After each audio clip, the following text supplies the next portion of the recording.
No vídeo de hoje tem alguns assuntos que eu quero abordar aqui com vocês que são bastante interessantes e que ajudam a explicar um pouco do que está acontecendo com o Bitcoin ou com o preço aí de outros ativos.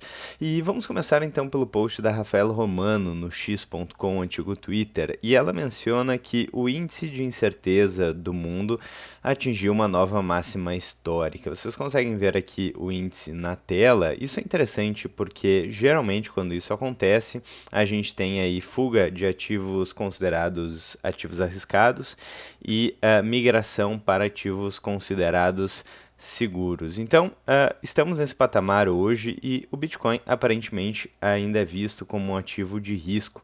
Então, a gente viu ali uma correção recente em ativo de risco, o Bitcoin aparentemente entrou junto nessa cesta de ativos.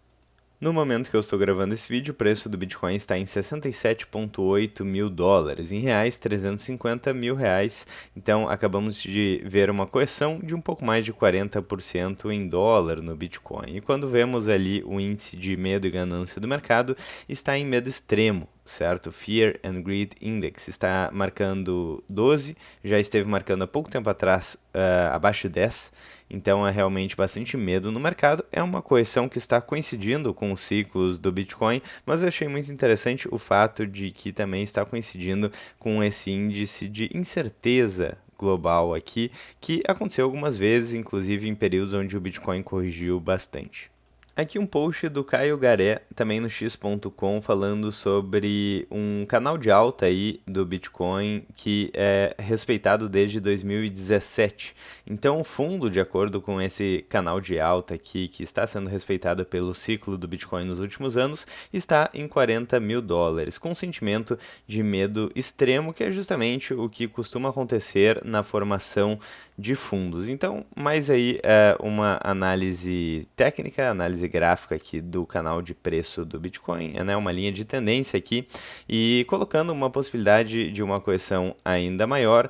Então, continuando com essa tendência, a gente já falou sobre os ciclos de 4 anos, então observando ali essa tendência desde 2017, se a gente tiver uma correção dentro desse perímetro aqui de preços, podemos ver o preço caindo um pouco mais, mas talvez estejamos próximos de um fundo, né? Claro que o momento exige uma certa paciência. Um disclaimer clássico que eu sempre faço aqui no canal é que isso não é uma dica de investimentos, nós não temos como prever aí o comportamento do preço do Bitcoin, mas é interessante ver esse padrão de preço, inclusive para ver aí o potencial de volatilidade do Bitcoin, que é um ativo bem volátil. Então, imaginando uma correção até os 40 mil dólares, dos 126 mil dólares, seria uma correção bastante grande.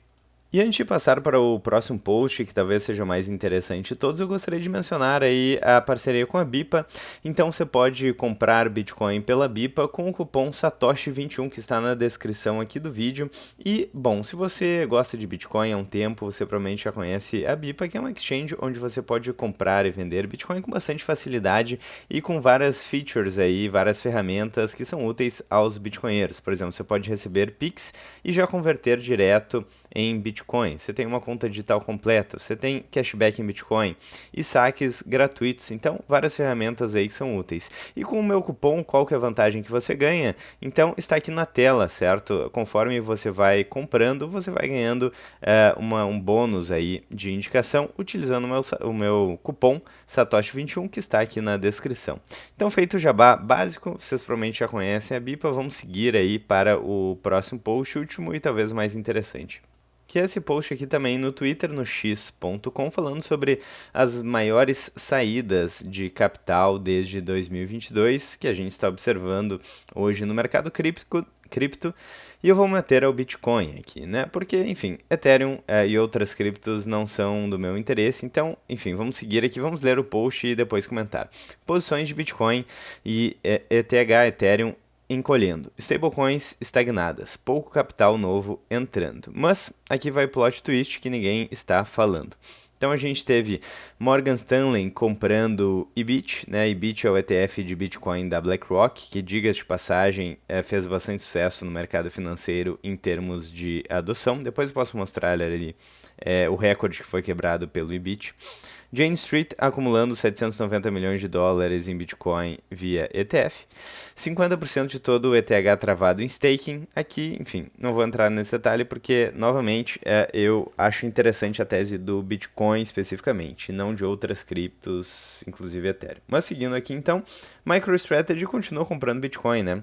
Recentemente comprou 168 milhões de dólares. Então o varejo está saindo e as instituições estão entrando. É justamente o que eu venho mostrando para vocês já faz algum tempo, né? Então essa divergência é exatamente o que aconteceu em 2022, antes da recuperação. Quem vendeu no fundo se arrependeu, e o que ele menciona aqui é que a história se repete, os ciclos aí continuam se repetindo. E de fato faz muito sentido, é o que a gente tem observado aí realmente nas últimas semanas. E de fato a gente vê essa tendência, conforme o varejo sai, o medo aumenta no mercado, as instituições entram. Então tivemos várias instituições entrando com mais força no Bitcoin. Só para mostrar ali a questão do ETF de Bitcoin da BlackRock, que está aqui. Então esse aqui é o IBIT, que é o ETF de Bitcoin da BlackRock, que é a maior gestora de investimentos do mundo. E esse foi o ETF que acumulou mais rapidamente 70 bilhões de dólares na história da humanidade, 5 vezes mais rápido do que o antigo recorde. Isso que a gente não passou por um grande bull market no Bitcoin, se compararmos com anos anteriores, então tivemos um pouco mais de 600% de valorização em dólar.